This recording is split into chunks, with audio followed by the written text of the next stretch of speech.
عزيزي المهاجر، تعال أقول لك إيه الأكل اللي ينفع تجيبه معاك وأنت داخل كندا علشان ما تتسوحش في المطار. من يومين 3 كان عندنا الواقعة بتاعت الكلبة دارلا اللي في مطار تورونتو اللي مسكت شنطة فيها 22 كيلو لحوم وفراخ وبط وحمام. ولما عملت فيديو عن الموضوع ده اكتشفت ناس كتير قوي متلخبطة، ايه المسموح ايه الممنوع، ناس عندها معلومات غلط، ناس بتنصح نصايح غلط.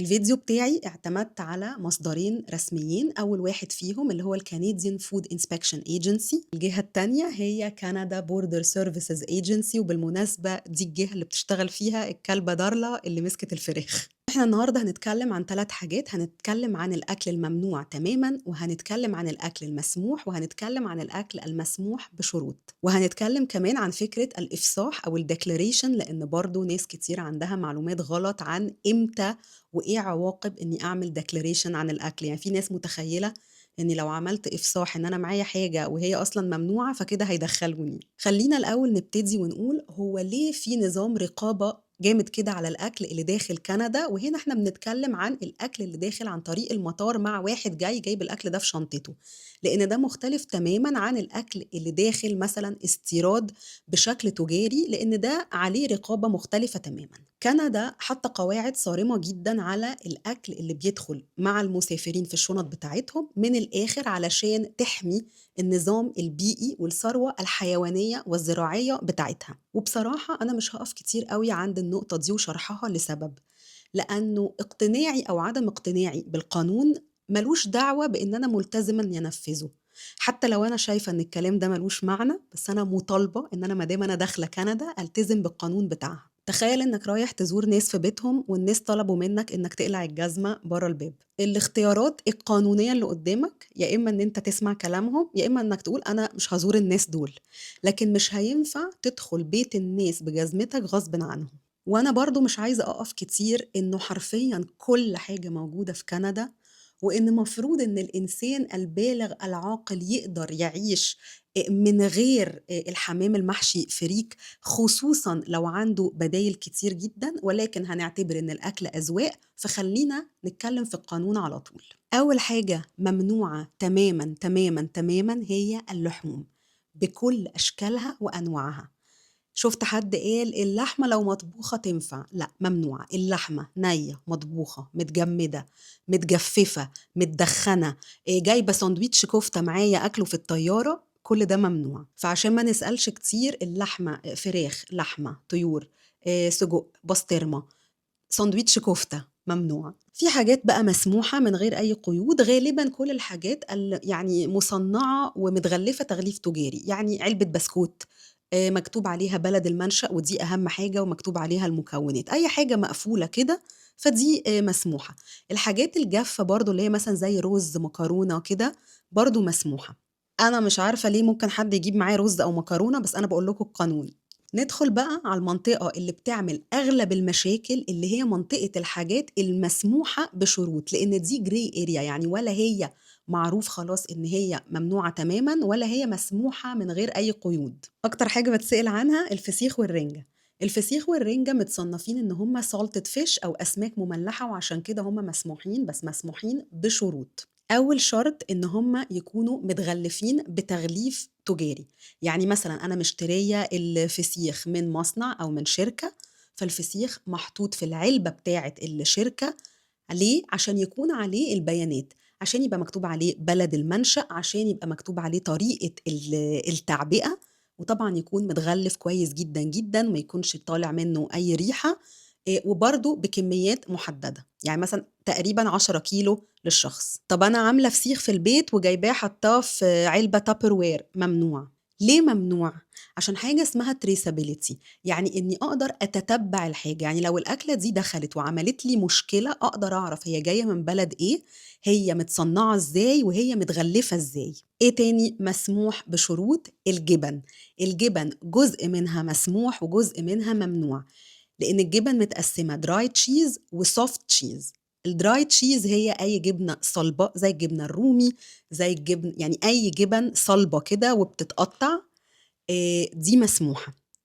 وبرضه بتغليف، يعني كل حاجة لازم تبقى متغلفة كويس جدًا، المفروض إنها تكون متغلفة تغليف تجاري ومكتوب عليها بلد المنشأ. الsoft cheese بقى هي أي جبنة بتعيش في المَيّة، يعني زي الجبنة الفِتّة، زي الجبن البيضا، يعني الجبن دي ممنوعة. الحلويات الشرقية معظمها مسموح بشرط إنها ما تكونش محشية كريمة، لإن منتجات الألبان زي اللبن، زي الزبادي، زي القشطة، زي الكريمة برضه ممنوعة. فمثلًا كنافة سادة مسموحة، كنافة بالقشطة ممنوعة. واحدة بقى من أكتر الحاجات اللي بتلخبط الناس هي الخضار والفاكهة.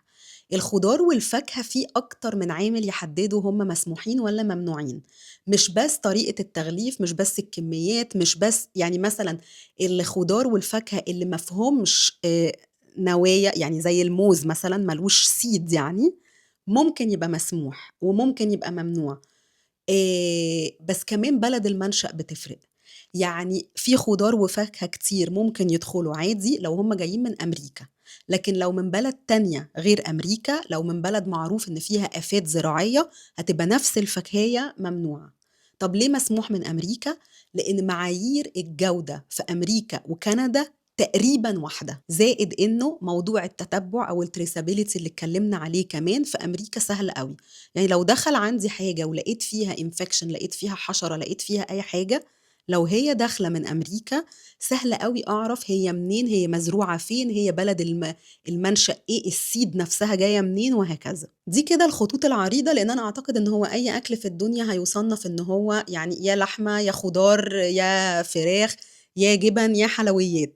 وبالمناسبة التوم ممنوع، والتوم هو أكتر حاجة الكلبة دارلا وزمايلها بيشموها، وفي ناس بيبقى معاهم أكل كتير جدًا، مش هنتكلم بقى هو مسموح والّا ممنوع، بيتفضحوا من التوم. لو في أكلة أنتم عايزين تسألوا عنها وأنا لسه ما قُلتهاش أو هي ما تنطبقش على الحاجات اللي أنا قُلتها، اكتبوا لي في الcomment وهاعمل لكم فيديو تاني. دلوقتي بقى خلّونا نكمّل على الحتّة بتاعة الdeclaration أو الإفصاح عن الأكل اللي معايا. أنا اكتشفت من تعليقات الناس إنه ناس كتير أوي فاهمة موضوع الdeclaration ده غلط خالص. في ناس فاكرة إن الdeclaration ده بنعمله بس في حالة إن إحنا معانا أكل من الممنوعات.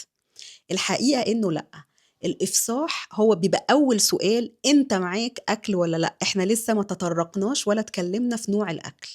يعني أنا لو داخلة كندا ومعايا أكل في شنطتي، سواء هو مسموح أو ممنوع، لازم مبدئيًا أقول أيوه أنا بافصح إن أنا معايا أكل. طب يعني معنى كده إن أنا لو ما عملتش الإفصاح ده واتفتشت ولقوا معايا أكل مسموح قانونًا إنه يدخل، ممكن أدفع غرامة؟ أيوه ممكن أدفع غرامة. فالإفصاح مالوش دعوة بنوع الأكل، ليه دعوة بإن معايا أكل، لإن هو أصلًا الأكل الممنوع مش هيدخل. هو بس الأكل الممنوع ميزته إنه ميزة الإفصاح يعني إني لو عملت إفصاح عن الأكل وطلع ممنوع، على اعتبار إن أنا مثلًا مش عارفة إن الأكلة دي ممنوعة، بس المفروض بعد الفيديو ده إحنا عارفين. ففي الحالة دي الأكل بيتصادر، لكن أنا مش بادفع غرامة ومش بيكون في عليّا أي عقوبة. فالإفصاح مالوش دعوة بنوع الأكل، مالوش دعوة بكمية الأكل، أصل دول علبتين قد كده، ما لهاش علاقة. الحاجة التانية برضه المهمة أوي زي ما قُلت لكم في أول الفيديو، الإفصاح عن الأكل مش معناه إن أنا هادخل بيه لو هو ممنوع. يعني لو أنا أفصحت إن أنا جايبة معايا حمام من مصر، مش عشان تدري ليش، عشان ما كذّبتِ فهندخّله، لأ، مش ده الهدف من الإفصاح. طب إيه اللي هيحصل لو أنا معايا أكل سواء مسموح أو ممنوع وما عملتش إفصاح عنه؟ أول حاجة غرامة ممكن توصل $1300. ثانيًا الأكل ممكن يتصادر. ثالثًا هاتحط على قائمة بقى التفتيش الغلس جدًا لمدة 5 سنين، كل مرة هاسافر وأنا راجعة هيفتشوني تفتيش غلس أوي. حاجة عايزة أختم بيها، واحد من أغرب بقى التعليقات اللي اتقالت لي، طب هو لمّا هُم مسكوا كمية اللحوم والفراخ دي كلّها، ليه بيصادروها؟ ما ياخدوا منه الغرامة ويسيبوه يروّح بالحاجة، ما هي كده دي ما اسمهاش غرامة، دي كده اسمها إتاوة.